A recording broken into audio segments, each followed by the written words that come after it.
Hello, oodles and paloodles. We are back as usual, only today we are back from the floor.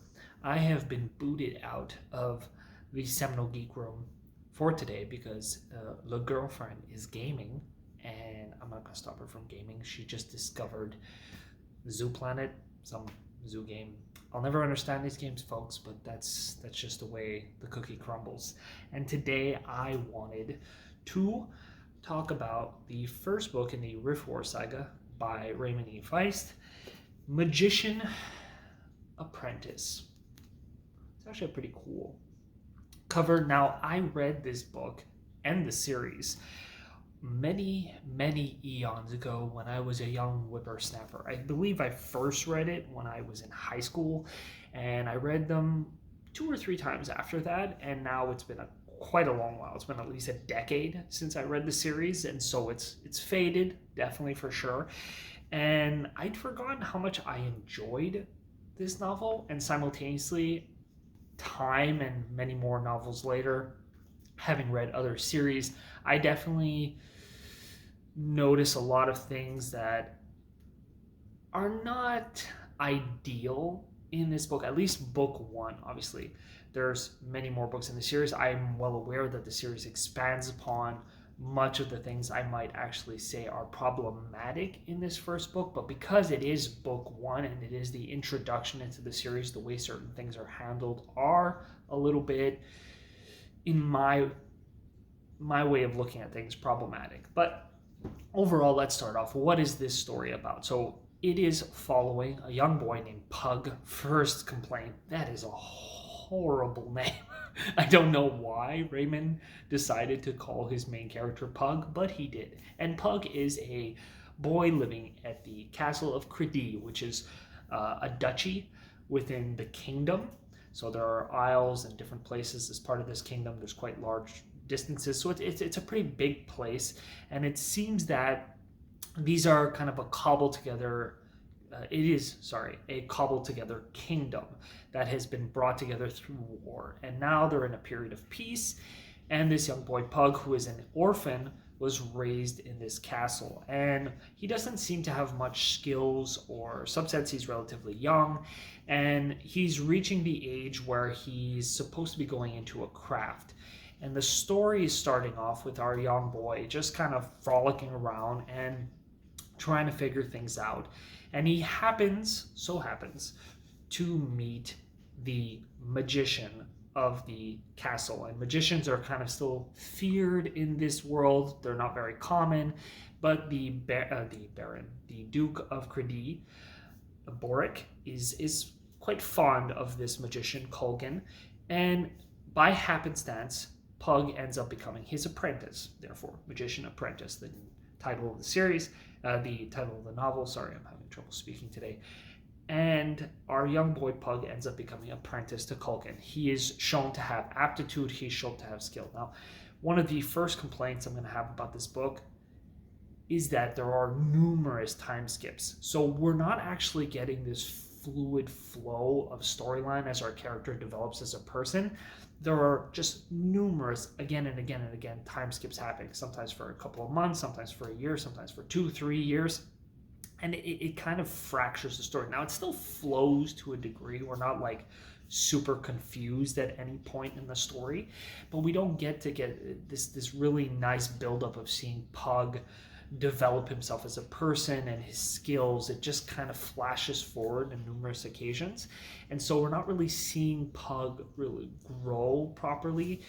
So we have this initial setting where he's kind of lost and confused and doesn't know what he's going to do. Then suddenly he's the magician's apprentice, and now suddenly we're a year later and things start to happen. And the main general gist of the whole storyline here, at least as we're seeing through book one, is that as Pug becomes this apprentice to this magician, again, by happenstance, by coincidence, the kingdom becomes under attack by these people that we end up finding out are called the Tsurani. And the Tsurani are from another world. They're from a rift in space, and we don't really understand how it happened, why it happened, how they managed this.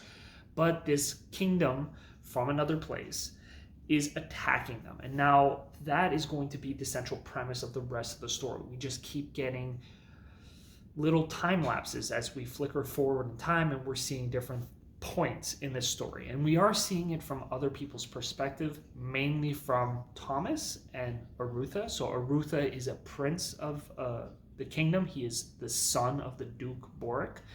And so we're seeing his perspective as they're trying to push back this Tirani invasion throughout these time periods.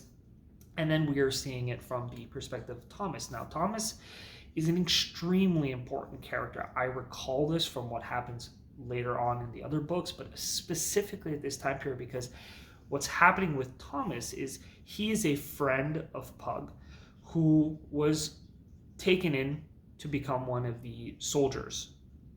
And some stuff happened, and he ends up with a gift that is given to him. I don't want to ruin too much, but this gift actually ends up being something extremely powerful, something extremely ancient that lets us see glimpses, and we only see small little glimpses in this book, but it is showcasing a history to the world where a lot of the elven people in Moredhel, which are like effectively the evil elves in this series, where they came from, what was happening in the past, what happened to the dragons in this world. And these are going to become extremely important. I actually can't remember most of it, what actually happens. I just recall that this is a very, very important aspect to the series, and specifically to Thomas's story. And it's kind of all going to tie in together. And we have some mystery in here, some other people, like we're introduced to a person named Macros the Black, who's supposed to be this ancient sorcerer, but we don't really find out that much about him. So we're getting little glimpses in this book, and that's fun. And I know it's going to build up into a bigger story, but again, this kind of goes back to my main central issue with the book, which is that we're constantly jumping forward in time, a year, 2 years, 3 years, but there's no subsequent explanation to what's happened. We know, okay, we've been fighting for this period of time, but it's not really properly explaining what the heck has been happening. Who are these people? Who are the Tirani? Why do we care about this? What has been happening with Pug? Has he developed as a person? What has been happening with Thomas? Even him, we do see little glimpses, but again, these time skips are happening too rapidly, and so we don't really get to know the people. Same with Arutha, our prince. And so the main central issue is these time skips. There's too many happening too quickly, and we're just jumping forward, and we're not getting a proper flow of buildup of character development.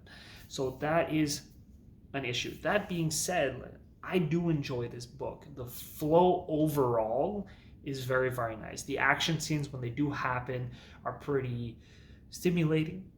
They are fun to read. It's more an older style novel. I would put this in the same vein, although definitely more modern-esque, but in the same vein as something like The Dragonbone Chair. It is definitely written in an older style. Colgan is very, very reminiscent of a Gandalf, to a degree. So if you're looking for something that's a little bit more of a modern-esque take on the older way of writing fantasy, so we have our typical elves, we have our magic, we have our mystery, it is fun. It's a fun read. It's easy to read. The book is only about 500 pages long, which a lot of people would maybe consider to be a large novel, but the way it's written, it kind of, you're able to blow through it really quickly. I read this in little spurts. It probably took me maybe a day if I'm looking at the totality of the hours it took to read it. So it's not a difficult read whatsoever. There's never any breaking points that kind of make you struggle to read through them. Again, that's because you're not spending huge amounts of time actually developing characters' personal thoughts. There's this war going on, but you're not spending huge in-depth amount of time trying to figure out all the aspects of it.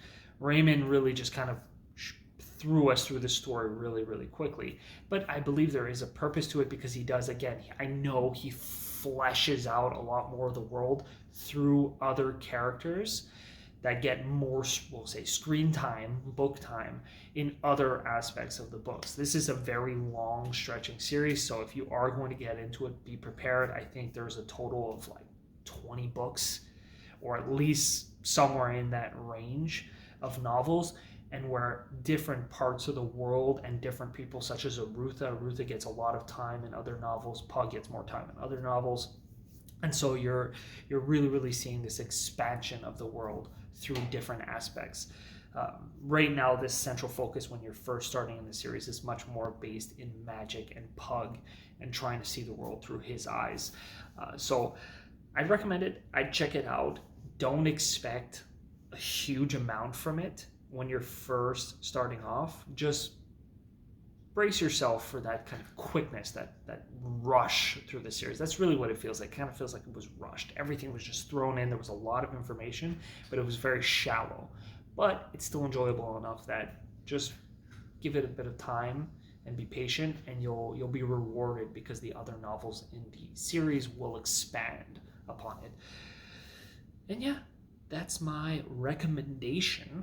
I will be doing a review probably not that long after this of Magician Master because it's really easy to read. I think I'm probably going to read it next, or I'll be reading it pretty quickly soon. So